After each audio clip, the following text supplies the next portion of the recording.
Billionaire marries the wrong woman, then discovers the flower girl is his daughter. The cathedral was silent except for the priest's voice and the sound of Victor's own breathing.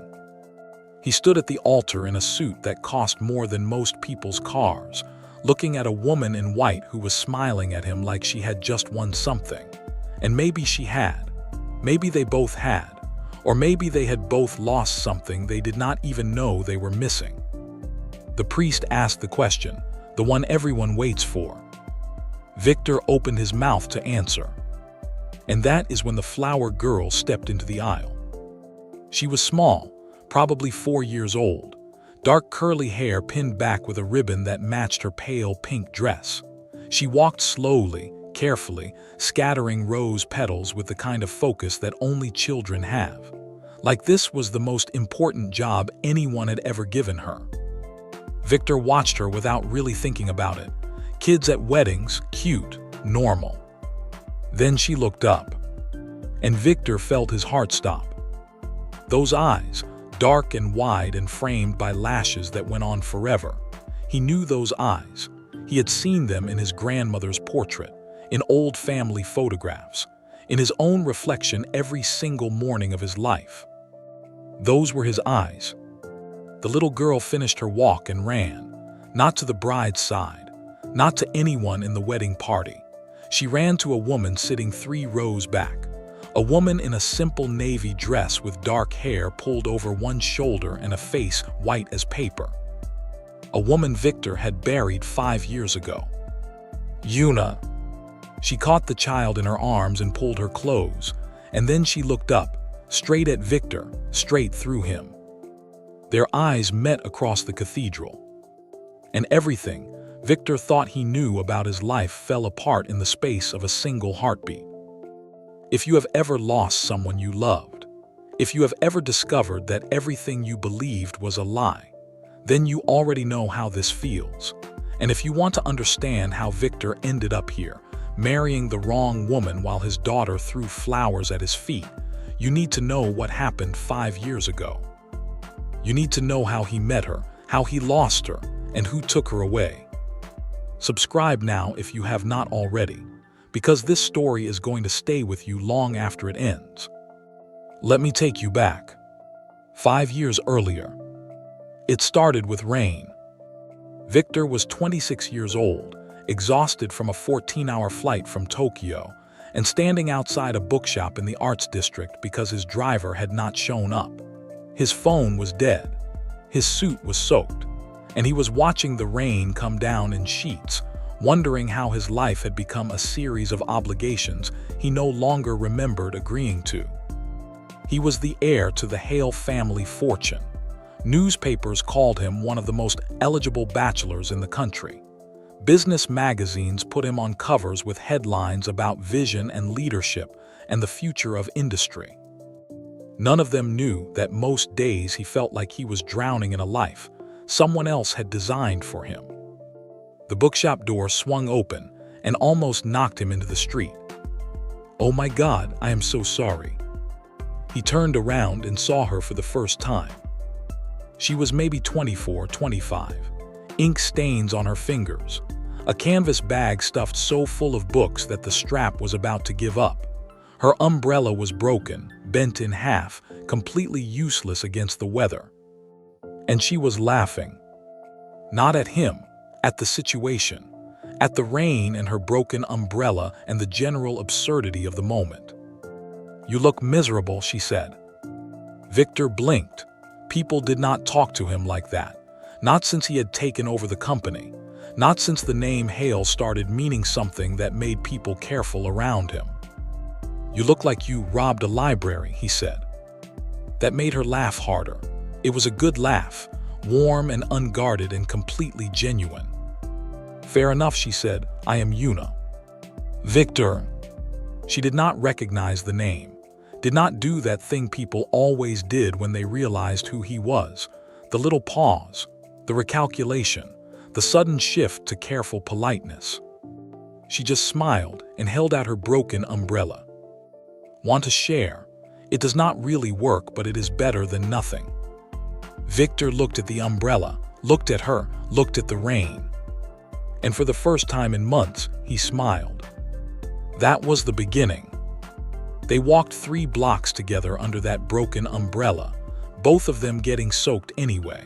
And by the time they reached the coffee shop on the corner, Victor knew he was in trouble. She was not like the women his mother kept introducing him to, the daughters of old money families, the heiresses with perfect hair and practiced smiles and conversations that felt like job interviews. Una talked too fast and laughed too loud and had opinions about everything. She worked as an editor at a small publishing house. She loved obscure poetry and terrible horror movies and argued with him about whether pineapple belonged on pizza. It does not, Victor said. It absolutely does, Una said. You are just wrong. She did not care about his money, did not care about his last name, did not treat him like a prize to be won or a problem to be solved. She treated him like a person. And Victor, who had spent his whole life surrounded by people who wanted something from him, did not know how to handle that. So he kept coming back. One coffee turned into dinner. Dinner turned into a weekend. A weekend turned into 8 months of the most real, most alive Victor had ever felt. Una lived in a tiny apartment on the 5th floor of a building with an elevator that only worked half the time. Her furniture was second-hand.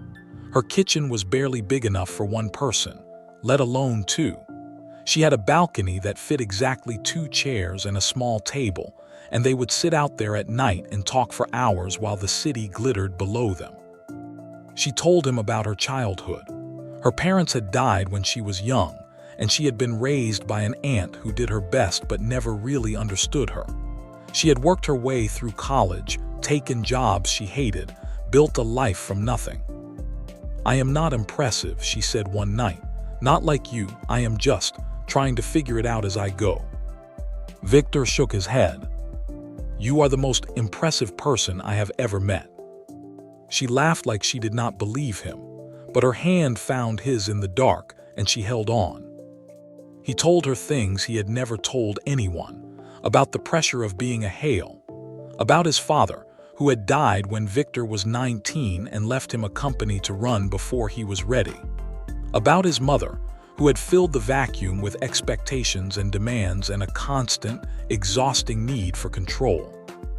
Sometimes I feel like I am not even a person, Victor said, just a name, a title, a set of obligations someone else wrote down before I was born.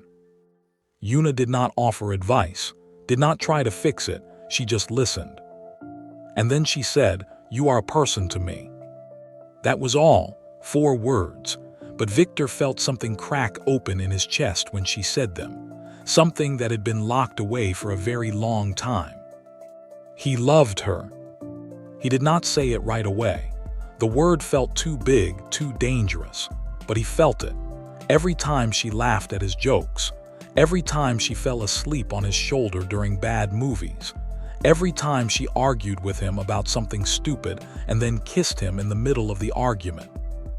He loved her, and for the first time in his life, Victor started to believe that maybe he could have something that was just his, something his family and his name and his obligations could not touch. And then she told him she was pregnant. It was a Thursday evening. They were on her balcony, the city lights spread out below them like a second sky. Una was quiet, which was unusual for her. She kept fidgeting with her coffee cup, not drinking it, just holding it like she needed something to do with her hands. Victor knew something was wrong. "Hey," he said, "what is going on?" She looked at him, and he saw fear in her eyes, real fear, the kind that makes people brace themselves for the worst. "I need to tell you something," she said, "and I need you to not freak out." "Okay." She reached into her bag and pulled out a small plastic stick, handed it to him. Victor looked at it, looked at her, looked back at the stick. 2 lines. His brain went blank. Are you pregnant?" Una said. "Yeah, about 8 weeks." Victor did not say anything, could not say anything. His mouth opened and closed, but no words came out. Yuna's face crumpled. "I know this is not what you planned," she said. "I know we never talked about this. I know your family, your mother. I know this complicates everything. And if you do not want—" She stopped, took a breath, tried again. "If you do not want to be part of this, I understand. I can figure it out on my own. I have been on my own before. I can do it again." Her voice was steady, but her hands were shaking. Victor looked at this woman who had somehow become the most important person in his life. This woman who was sitting in front of him, terrified, offering to let him walk away because she thought that was what he wanted. And he realized something. He did not want to walk away. He wanted to run toward her. Victor put down the pregnancy test. He took her hands in his. He looked her in the eyes. "I am not going anywhere," he said. "Victor, I am not going anywhere. I love you. I love this baby. And I do not care what my family thinks or what anyone else thinks. I want this. I want you. I want us." Yuna stared at him, like she could not quite believe what she was hearing. "You mean that?" Victor pulled her into his arms and held her so tight he could feel her heartbeat against his chest. "I mean it," he said. "I am going to take care of you, both of you, I promise." She cried then, not sad tears, relief tears, the kind of tears that come when you have been bracing for disaster and instead you get something that feels like hope. Victor held her and stroked her hair and promised her everything. He meant every word. But Victor Hale was not the only one making plans. His mother found out 3 weeks later. Victor never knew how. He had been careful, had not told anyone, had not changed his routine or his schedule or anything that might raise suspicion. But Catherine Hale had spent 60 years learning how to gather information, how to watch and wait and see things other people missed. She had sources everywhere, in Victor's office, in his building, probably in his phone. So when Victor came home one evening and found his mother sitting in his living room, he was not entirely surprised. But he was afraid.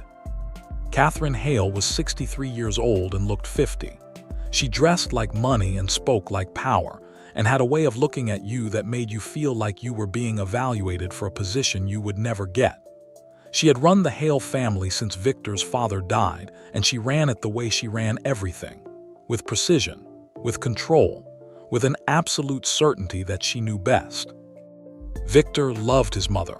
He also feared her, and he had never been able to figure out where one feeling ended and the other began. "Mother," he said, "I was not expecting you." Catherine did not stand up, did not smile. "Sit down, Victor." He sat. "I know about the girl." Victor felt ice spread through his chest. "What girl?" "Do not insult me." Catherine's voice was cold, flat, the voice she used when she was about to destroy someone. "You have been seeing her for 8 months. She works at a publishing house. She lives in a 5th-floor apartment in the Arts District, and she is pregnant with your child." Victor opened his mouth to deny it, to make up some story, to buy himself time. But he looked at his mother and he saw something in her eyes that made him stop. She already knew everything. Lying would only make it worse. "Yes," he said, "she is pregnant and I love her." Catherine laughed. It was not a kind sound. "You love her. You love a girl with no family, no connections, no understanding of what it means to carry our name. You love a girl who got pregnant to trap you." "She did not trap me." "Of course she did. That is what girls like her do. They find men like you and they sink their claws in, and they do not let go until they have taken everything they can." "You do not know her." "I know enough." Catherine stood up, smoothed her jacket, looked at Victor with something that might have been pity. "This ends now. You will stop seeing her. You will forget this ever happened, and you will move on with your life." Victor stood up too, faced his mother for the first time in his life. "No. Excuse me. I said no, I am not leaving her. I am not abandoning my child, and I do not care what you think about it." Catherine's expression did not change, but something shifted behind her eyes, something cold and calculating and dangerous. "You will regret this," she said. Then she walked out. Victor watched her go. His heart was pounding. His hands were shaking. He had never stood up to his mother before, never refused her directly, never looked her in the eye and said no. It felt terrifying. It also felt like freedom. He called Una that night and told her everything, about his mother showing up, about the confrontation, about his refusal to back down. "She is not going to let this go," Una said. Her voice was quiet, worried. "I have heard stories about your family, Victor, about what happens to people who get in the way." "I will protect you," Victor said. "I promise, she cannot touch us." But even as he said it, he was not sure he believed it. And he was right to be afraid. Because Catherine Hale was not the kind of woman who accepted no for an answer. 2 weeks later, Una disappeared. Victor called her on a Tuesday morning the way he did every morning. The phone rang and no one answered. He texted her. No response. He called again. Nothing. By noon, he was worried. By evening, he was terrified. He went to her apartment. The building was quiet, normal. He took the stairs because the elevator was broken again, climbed 5 flights, knocked on her door. No answer. He knocked again, harder. "Una, it is me. Open up." Nothing. Victor tried the door. It was unlocked. He pushed it open and stepped inside and felt his stomach drop. The apartment was empty. Not ransacked, not destroyed, just empty. Her books were gone. Her clothes were gone. Her furniture was still there, but everything that made it hers had vanished. On the kitchen counter, he found a note. "Victor, I am sorry. I cannot do this. Please do not look for me." No signature, no explanation, just those 2 lines in handwriting he did not recognize. He stood there in the empty apartment, holding that note, and felt the world tilt sideways. She was gone. Victor tore the city apart looking for her. He hired private investigators, called in favors, bribed people, threatened people. He went to her job and they said she had quit without notice. He went to her aunt's house and the woman said Una had not contacted her in months. He checked hospitals and police stations and homeless shelters and anywhere else he could think of. Nothing. It was like she had never existed. 3 weeks later, his mother called. "Victor, there is something I need to tell you." Her voice was soft, almost gentle, the voice she used when she was pretending to be sympathetic. "Can you come to the house?" He went. He did not know what else to do. Catherine was waiting for him in the library. She was holding a folder. "I did not want to be the one to tell you this," she said, "but I thought you deserved to know." She handed him the folder. Victor opened it. Inside was a police report. A fire at an apartment building in the Arts District. Multiple casualties. One of them identified as Una Park. There was a photograph. The building half collapsed, still smoking.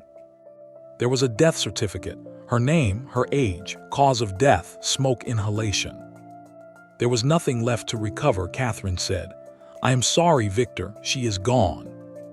Victor stared at the documents. The words did not make sense, could not make sense. He had talked to her 3 weeks ago. She had been laughing about the baby kicking. She had been making plans for the nursery. She had been alive. "This is not real," he said. "Victor, this is not real. You are lying. You did something. You." "I did nothing."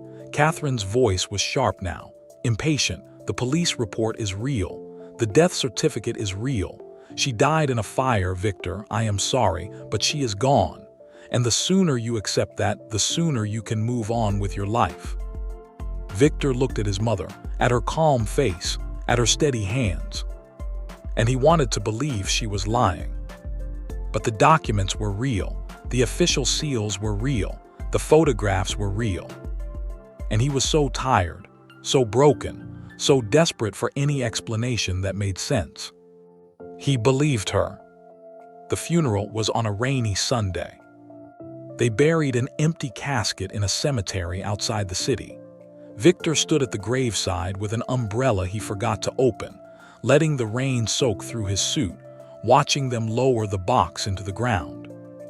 He waited for the grief to hit him, for the tears to come, for something, anything, to break through the numbness that had settled over him like a second skin. Nothing came. He just stood there, rain running down his face, and felt absolutely nothing. That night, he went home and sat in his apartment in the dark, and realized that something inside him had died too. He did not know it then, but that was exactly what his mother wanted. The years after the funeral blurred together. Victor went back to work, signed the contracts, showed up to the meetings, did everything he was supposed to do. On paper, he was fine, successful, thriving even. Inside, he was hollow. He stopped going to the arts district, stopped walking by the bookshop where they met, stopped thinking about the balcony with the 2 chairs and the city lights below. He stopped feeling things. It was easier that way. Feelings hurt. Feelings made you vulnerable. Feelings made you believe in things like love and forever and promises that turned out to be lies. So Victor turned them off. His mother noticed, of course, and she approved. "You are finally becoming the man you were meant to be," she told him one evening. Focused, practical, ready to lead this family.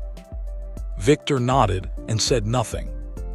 A year after the funeral, Catherine started introducing him to suitable women, daughters of old families, heiresses with the right pedigrees, women who understood what it meant to be a Hale and were willing to play the part. Victor went along with it. What was the point of fighting? 2 years after the funeral, he met Corinne. She was the daughter of a banking family. Old money, old connections, old expectations. She was beautiful in a cold, polished way, like a statue in a museum. She knew which fork to use at dinner and how to make small talk at galas, and never said anything that might embarrass anyone. She was perfect. She was exactly what his mother wanted. Victor proposed after 6 months of dating, not because he loved her. He did not love her. He was not sure he was capable of loving anyone anymore. He proposed because it was easier than fighting, because his mother approved, because marrying Corinne meant he could stop pretending he was looking for something he would never find. Una was dead. The life he wanted was dead, so what did it matter who he married? Corinne said yes. The wedding was scheduled for spring, and Victor counted down the days like a man walking toward his own execution, because that is exactly what it felt like. Until the day of the wedding. Until the flower girl walked down the aisle. Until he looked into a little girl's eyes and saw his grandmother staring back at him. Until he looked up and saw a ghost sitting in the 3rd row. And realized that everything he believed was a lie. That is where we are now. Victor standing at the altar, watching his whole life collapse around him. Una clutching their daughter, trying to slip away before anyone notices. And a choice that is about to change everything. If you are still here, you understand why this story matters. You understand what it feels like to have the ground ripped out from under you. To discover that the people who were supposed to protect you were the ones who destroyed you. Hit that like button. Drop a comment telling me if you have ever been lied to by someone you trusted, and stay with me.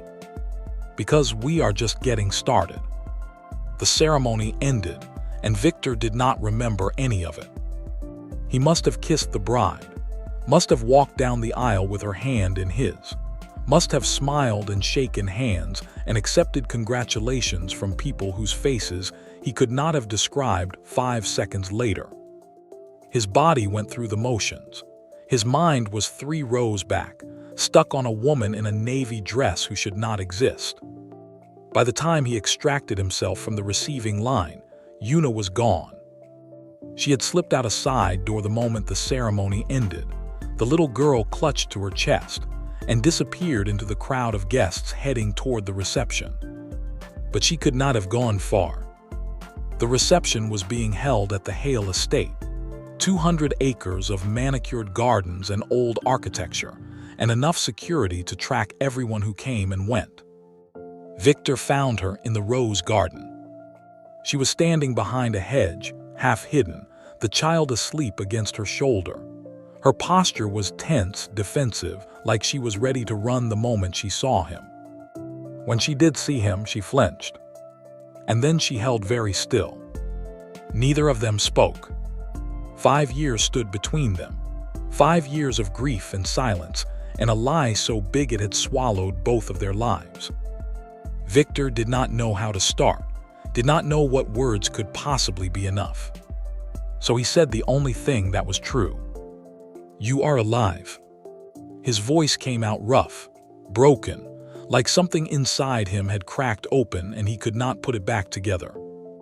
Yuna's eyes were wet, but her jaw was set, stubborn, guarded. "Victor, 5 years, 5 years, Yuna, I buried you. I went to your funeral. I stood in the rain and watched them put an empty box in the ground, and I thought you were gone. I thought our baby was gone, I thought." He could not finish. The words choked off in his throat. Yuna shifted the sleeping child in her arms and looked at him with something that might have been pity or might have been pain. "I know what you thought," she said quietly, "because that is exactly what your mother wanted you to think." Victor went still. "My mother." Yuna laughed. It was a bitter, broken sound. "You did not really believe I left you, did you? That I wrote that note and disappeared and just gave up on you, on us, on our baby?" The note, Victor remembered it. 2 lines in handwriting he did not recognize. "I am sorry, I cannot do this. Please do not look for me." "I did not write that note, Victor. I did not leave. I was taken." Victor felt the ground shift under his feet. "Taken?" "Your mother came to see me 3 days after you told her about the pregnancy. She showed up at my apartment with 2 men I had never seen before and a folder full of documents about my life. Things I had never told anyone. Things I did not even know anyone knew." Victor's hands curled into fists at his sides. "She offered me $2 million to disappear. Said you had agreed to it. Said the baby was a complication you could not afford. Said if I ever tried to contact you again, she would have me arrested for fraud and extortion and anything else she could make stick. Said she would take my baby and I would never see her again." Yuna's voice was steady now, but Victor could see her hands trembling where they held their daughter. "I was 24 years old, Victor. I had no money, no family, no lawyers, no power.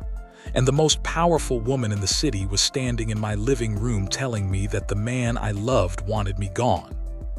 I did not." "I know," Yuna cut him off. "I know that now. I did not know it then. All I knew was that I was alone and pregnant and terrified, and the only choice I had was to take the money and disappear or watch your mother destroy me." Victor felt sick.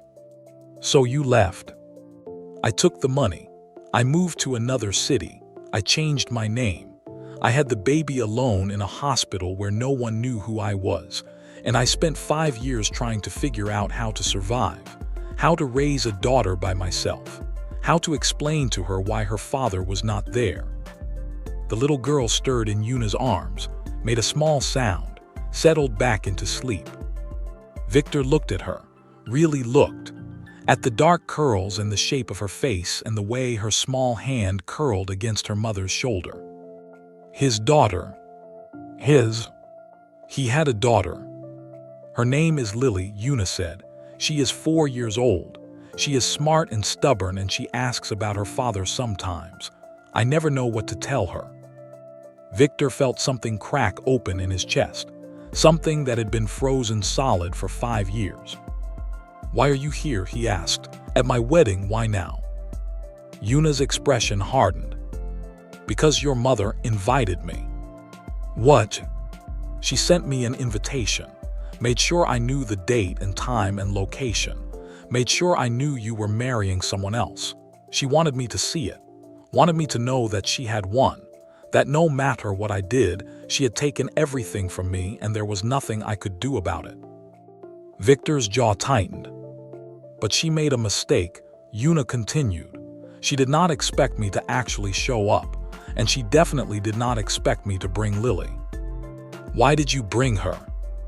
Una reached into her bag with her free hand and pulled out a folder. Thick, worn, stuffed with papers. Because I spent 5 years collecting this. Bank transfers, forged documents, witness statements from the men she hired, evidence of everything she did, the fake death certificate, the bribed officials, all of it. She held out the folder. Victor took it. I am not here to break up your marriage, Una said. I am not asking for money. I have built a life for myself and Lily and we are fine. We do not need anything from you. Then why? Because you deserve to know the truth. Una's voice cracked for the first time. Because I spent 5 years hating you for abandoning us. And then I found out you did not abandon us at all. You were lied to, same as me. And I thought you should know. Victor looked at the folder in his hands, looked at the woman standing in front of him, looked at the child sleeping against her shoulder. 5 years.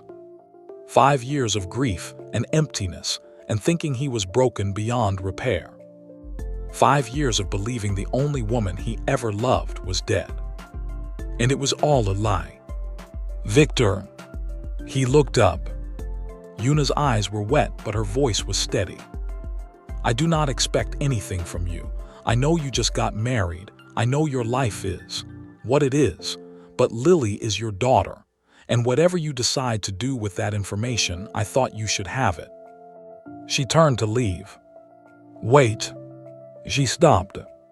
Victor crossed the distance between them in 3 steps, stood close enough to see the tears she was trying not to let fall, close enough to see the fear she was trying to hide behind stubborn pride.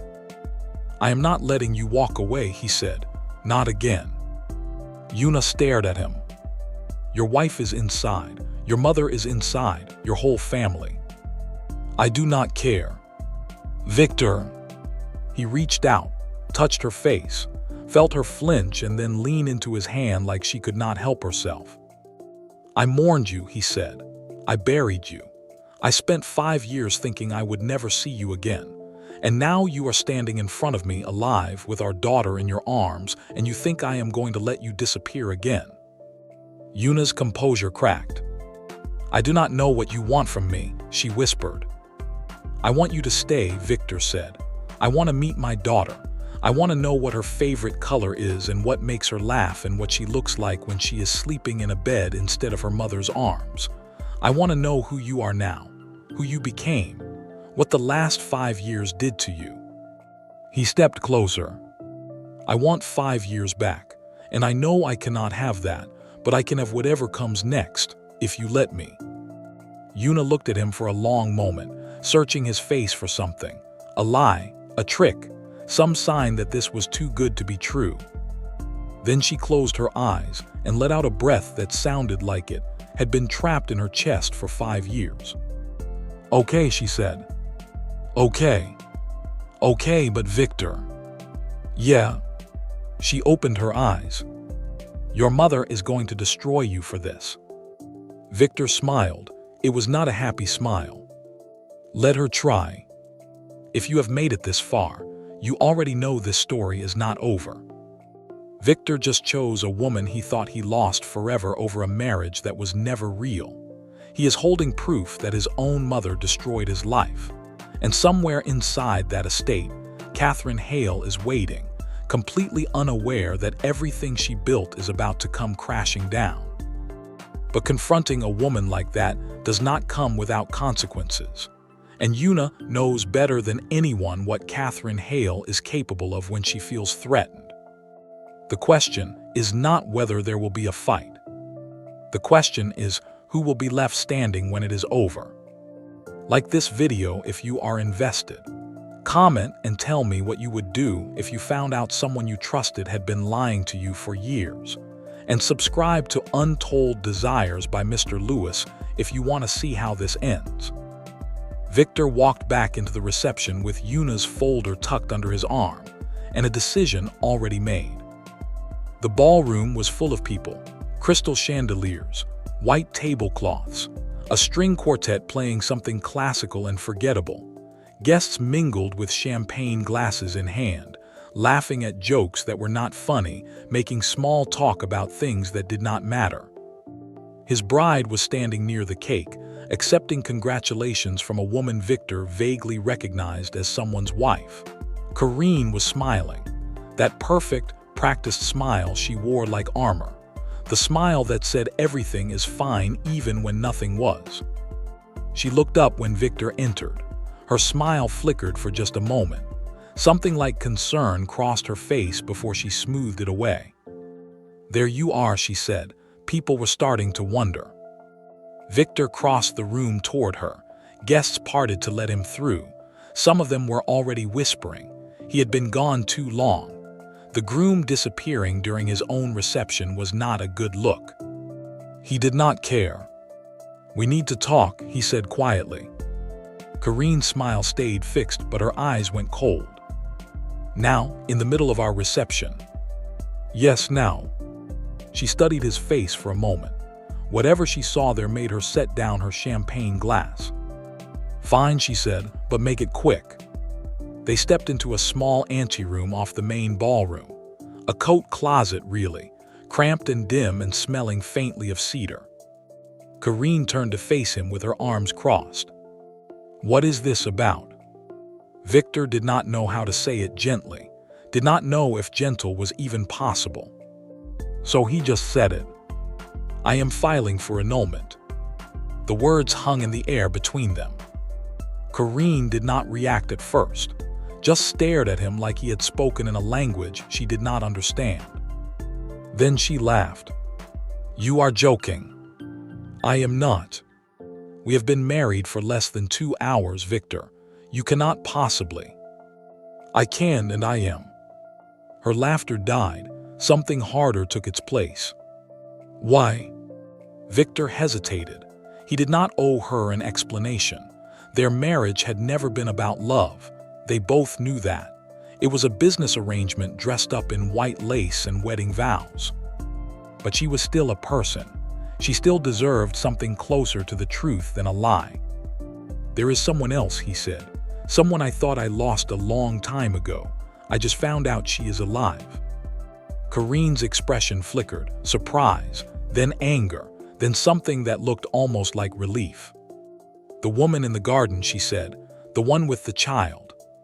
Victor nodded. Karine was quiet for a long moment. When she finally spoke, her voice was flat. "Your mother told me about her. Years ago, before we started dating. She said there had been someone unsuitable. She said it was handled." "Handled?" The word landed like a stone in Victor's chest.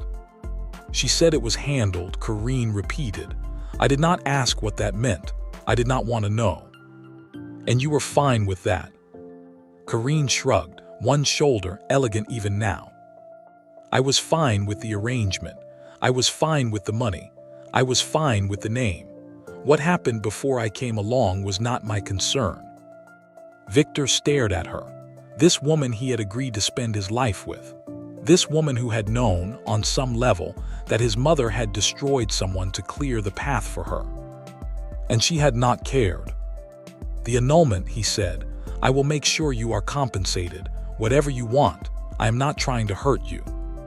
Karine laughed again, sharper this time. "Hurt me, Victor? You cannot hurt me. I never loved you. I do not think you are capable of hurting anyone who does not love you first."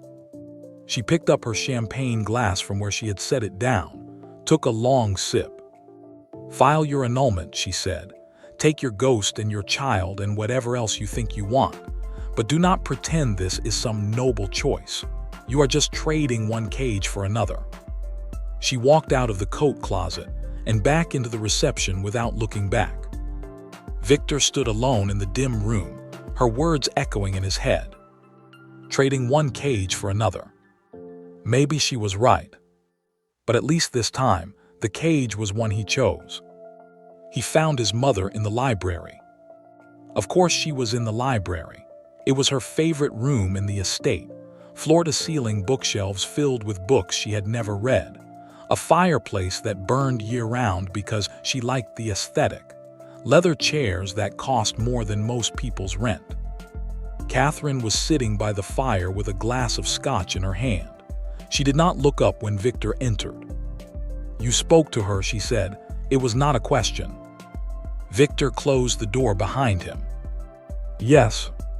And—" He crossed the room, dropped Yuna's folder on the table between them. The papers spilled out: bank statements, witness affidavits, a death certificate with Yuna's name on it. Catherine looked at the documents. Her expression did not change. "Where did you get these?" "Yuna gave them to me." Catherine took a sip of her scotch. "So she has been busy." 5 years, Victor said. His voice was low, controlled, but something underneath it was shaking. 5 years you let me believe she was dead. You fabricated a fire. You forged documents. You bribed officials. You made me bury an empty casket. I did what was necessary. Necessary? Catherine set down her glass, looked at her son with something that might have been pity. "Victor, that girl was never going to be suitable. She had nothing. No family, no connections, no understanding of what it means to carry our name. If you had married her, if you had raised that child with her, it would have destroyed everything your father and I built. She was pregnant with my child." "Exactly," Catherine's voice sharpened. "An heir, born to a woman like that. Raised outside our influence. Do you have any idea what that would have meant? The complications, the legal battles, the damage to our reputation." "Our reputation," Victor repeated. "You destroyed 2 lives to protect our reputation." "I protected this family." "You protected yourself." Catherine's eyes went cold. "I protected you," she said, "from your own weakness, from your own sentimentality, from a mistake that would have followed you for the rest of your life." Victor laughed. It was an ugly sound. "A mistake, that is what you call her. That is what you call my daughter. She is not your daughter, not legally, not in any way that matters. She is the child of a woman who took $2 million to disappear. Whatever story she has told you, whatever evidence she claims to have, it does not change what she is." "And what is she?" Catherine stood up, smoothed her jacket, looked at Victor with the expression she wore when she was about to close a deal. "A liability," she said, "one that I will handle again, if necessary." Victor felt something snap inside him. It was not anger, it was not grief. It was something colder, something cleaner. Clarity. He looked at his mother, at this woman who had shaped his entire life, who he had spent 31 years trying to please, trying to impress, trying to be enough for. And he realized the truth.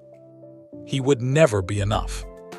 Because Catherine Hale did not want a son, she wanted a successor, a legacy, a name to carry on after she was gone. And anything that got in the way of that, she would destroy. Including him. "You are not going to handle anything," Victor said. His voice was quiet, steady, the voice of a man who had finally stopped being afraid. "Excuse me. I am filing for annulment. Tonight. I am cutting ties with this family. Tomorrow. And if you come near Yuna or my daughter ever again, if you so much as think about them, I will take every piece of evidence in that folder and I will give it to every newspaper, every news channel, every blogger with an internet connection." Catherine's expression flickered. For the first time, something that looked like uncertainty crossed her face. "You would not. Try me. You would destroy this family, everything we have built, everything your father worked for." Victor shook his head. "You already destroyed it. The moment you decided that power was more important than people. I am just finally seeing it clearly." He turned toward the door. "Victor." He stopped. "If you walk out that door," Catherine said, "you are done. No inheritance, no company, no name, you will have nothing." Victor looked back at her. "I will have my daughter," he said. "That is more than you ever gave me." He walked out. The night air was cold on his face when he stepped outside.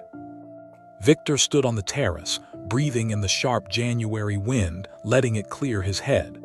Behind him, the reception was still going on. Music and laughter and the clink of glasses.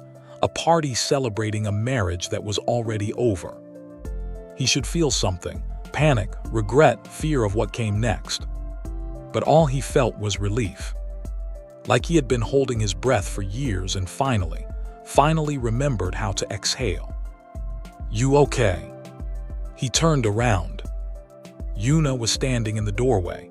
Lily was still asleep in her arms, head tucked against her mother's shoulder.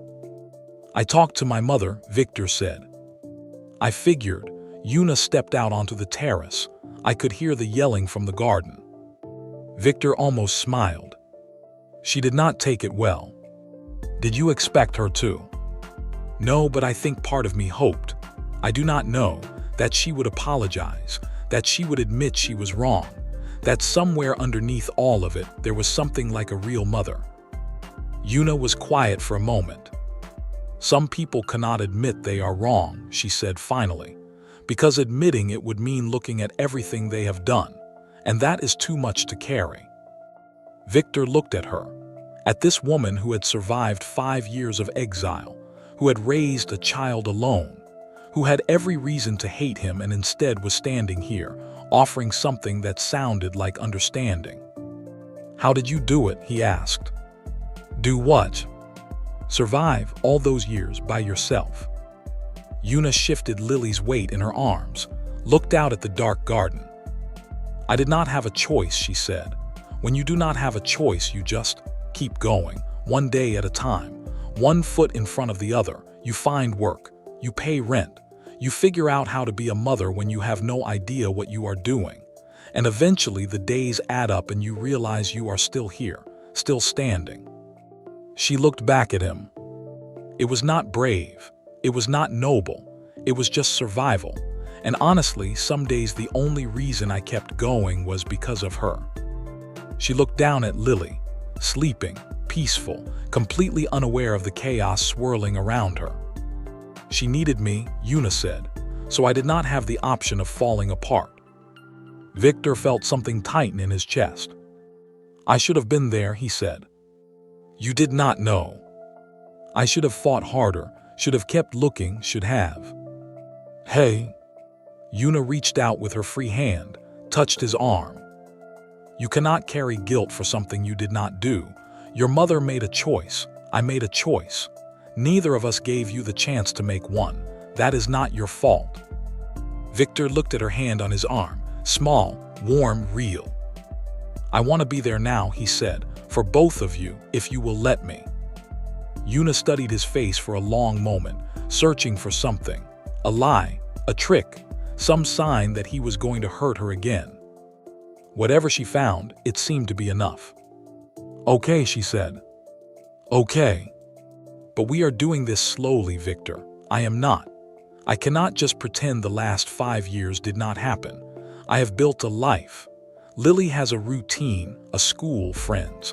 I am not going to uproot all of that because you showed up at your own wedding and decided you want to play family. I am not playing. I know, but you have to prove that. Not with words, with actions, with time, with showing up even when it is hard and boring and nothing like the fairy tale you are imagining right now." Victor nodded. "I can do that. We will see." She said it like a challenge, like she was daring him to prove her wrong. Victor intended to. The next few weeks were chaos. The annulment proceedings started immediately. Karine, true to form, demanded a settlement large enough to fund a small country. Victor paid it without argument. The money meant nothing to him. It had never meant anything to him. The press went crazy. Billionaire walks out on wedding. Hale heir abandons bride. Mystery woman seen at reception. The headlines were everywhere. Victor's phone rang constantly with calls from reporters, shareholders, business partners demanding explanations. He ignored all of it. His mother made her move 3 days after the wedding. She called an emergency board meeting, tried to have Victor removed as CEO, claimed he was having a mental breakdown, that he was unfit to lead, that his recent decisions proved he was no longer acting in the company's best interests. It did not work. Victor had spent the last 5 years building relationships with the board members, working with them, earning their trust, and when it came down to a vote, they sided with him. Catherine was furious. She tried other tactics, threatened to cut Victor out of the will, to sell her shares to competitors, to go to the press with stories about his instability. Victor let her talk, let her rage, let her throw everything she had at him. And then he showed her the folder. Not the original. He had made copies, sent them to his lawyer with instructions to release everything if anything happened to him or Una or Lily. Catherine went quiet after that. She did not apologize, did not admit she was wrong, but she stopped fighting. It was not forgiveness. It was not reconciliation. It was a ceasefire born of mutually assured destruction. Victor would take it. Meeting Lily properly happened 2 weeks after the wedding. Una had been right to insist on going slowly. Victor had no idea how to be a father, had no idea how to talk to children, had no idea what 4-year-olds liked or needed or wanted. He showed up at Una's apartment with a stuffed elephant he had bought at a toy store. It seemed like a safe choice. Kids liked stuffed animals, right? Lily stared at it for a long moment. "I already have an elephant," she said. Oh, Victor looked at Una helplessly. I can get something else." Lily considered this. "Do you have a giraffe?" No, but I can get one." "Okay." She went back to playing with her blocks. Victor stood there, feeling more out of his depth than he had in any boardroom in his life. Una was trying not to laugh. "She will warm up to you," she said. "Just give it time." Time turned out to be 3 weeks. Victor showed up every day, not for long. An hour here, 2 hours there. He did not push, did not try to force a connection. He just showed up. He learned that Lily's favorite color was purple, that she liked dinosaurs better than princesses, that she had strong opinions about which cartoons were good and which were, in her words, boring and dumb. He learned that she talked in her sleep, that she was afraid of the dark but refused to admit it, that she ate the crusts off her sandwiches first and saved the middle for last. He learned that being a father was not about big gestures or expensive gifts. It was about the small things, the showing up, the paying attention, the being there. 3 weeks in, Lily crawled into his lap while he was reading her a story and fell asleep against his chest. Victor looked at Una. His eyes were wet. Is this okay?" Una smiled, a real smile, the kind he had not seen in 5 years. "Yeah," she said, "this is okay." Things with Una were more complicated. There was too much history between them, too much pain, too many years of silence and grief and learning to live without each other. They did not fall back together easily. There were arguments, misunderstandings, moments when the weight of everything that had happened felt too heavy to carry. Victor wanted to rush it, wanted to skip ahead to the part where they were a family, where everything was fixed, where the last 5 years had never happened. Una would not let him. "You do not get to skip the hard parts," she told him one night. They were sitting on her balcony, the same balcony where she had told him she was pregnant 5 years ago. "You do not get to show up and expect everything to be the way it was." "I know." "Do you? Because sometimes it feels like you are trying to make up for lost time by cramming 5 years into 5 weeks. And that is not how this works." "Then how does it work?" Yuna looked out at the city lights. "One day at a time," she said. "We get to know each other again. We figure out who we are now, not who we were then. We build something new instead of trying to resurrect something old." Victor was quiet for a moment. "That sounds hard." "It is, but it is also real, and I would rather have something real than something easy." He reached over, took her hand. "Okay," he said, "one day at a time." She squeezed his hand back. "One day at a time." 6 months later. The annulment was final. The scandal had faded. The press had moved on to newer, shinier stories. Victor had stepped back from the company. Not completely. He still owned his shares, still sat on the board, still had a voice in major decisions. But he had hired a CEO to handle the day-to-day operations. Someone competent, someone he trusted. He wanted time for other things now. Things like the apartment in the arts district, 3 blocks from the bookshop where he and Yuna had met. It was small by his standards but perfect by any other measure.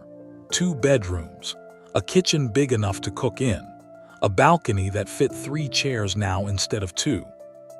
Lily had decorated her room herself. Purple walls, dinosaur posters, a stuffed giraffe sitting on her bed next to the elephant Victor had given her the day they met. She had warmed up to him, just like Yuna said she would. More than warmed up. She called him Daddy now. The first time it happened, Victor had to leave the room because he did not want Lily to see him cry. Things with Yuna were better too. Not perfect, they still argued, still had bad days, still carried scars from everything that had happened. But they were building something real, something that belonged to them and no one else. One evening, about 6 months after the wedding that never really was, Victor came home to find Yuna on the couch with a glass of wine and Lily asleep in her room. "Hey," Yuna said, "long day." Victor sat down next to her, took off his shoes, let out a breath. The board meeting ran late. Harrison would not stop talking about quarterly projections. "Sounds thrilling." "Incredibly." Yuna laughed, that same warm, unguarded laugh he had fallen in love with years ago. Victor looked at her, at this woman who had survived everything his family had thrown at her, who had raised his daughter alone, who had found the strength to forgive him even though he had done nothing to deserve it. "I love you," he said. Yuna raised an eyebrow. "That was random." "I know, I wanted to say it. I spent 5 years not being able to say it. I do not want to waste any more time." Yuna set down her wine glass, shifted closer to him, put her head on his shoulder. "I love you too," she said, "even when you are being dramatic." "I am not being dramatic. You are literally making speeches on a Tuesday night." Victor smiled. "Fine, maybe a little dramatic." They sat there in the quiet, the city lights filtering through the window, the sound of Lily's soft breathing coming from the other room. "I keep waiting for something to go wrong," Yuna said quietly, "for your mother to show up, for some new crisis to pull everything apart." "She is not going to show up," Victor said. "She knows what happens if she does." "I know, but the fear is still there. After everything, it is hard to believe this is real." Victor turned to look at her. "It is real," he said. "This is real. You and me and Lily, our apartment, our life, all of it." "You sound very sure." "I am sure." "How?" "Because I chose this," Victor said. "I chose you. 5 years ago and again at my wedding and every single day since then. This is not something that happened to me. This is something I built, something we built, and no one gets to take it away." Yuna looked at him for a long moment. Then she kissed him. When she pulled back, her eyes were wet but she was smiling. "Okay," she said. "Okay. I believe you."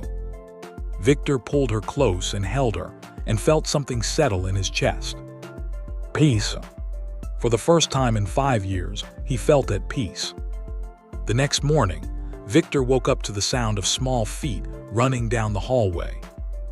The bedroom door burst open and Lily came flying in, launching herself onto the bed with the kind of energy that should not be legal before 7 in the morning.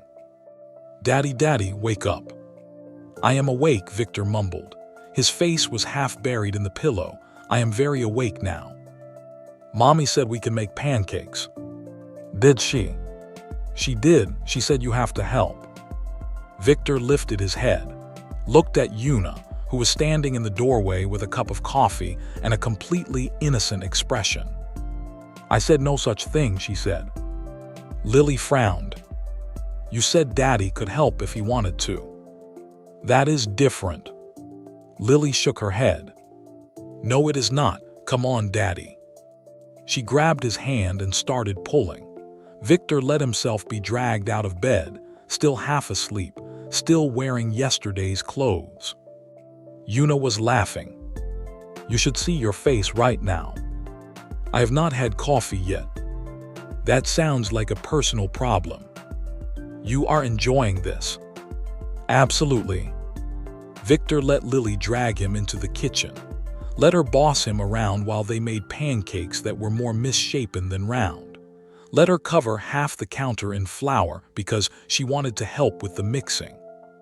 By the time they sat down to eat, the kitchen was a disaster, flour everywhere, batter on the ceiling somehow. Lily had syrup in her hair.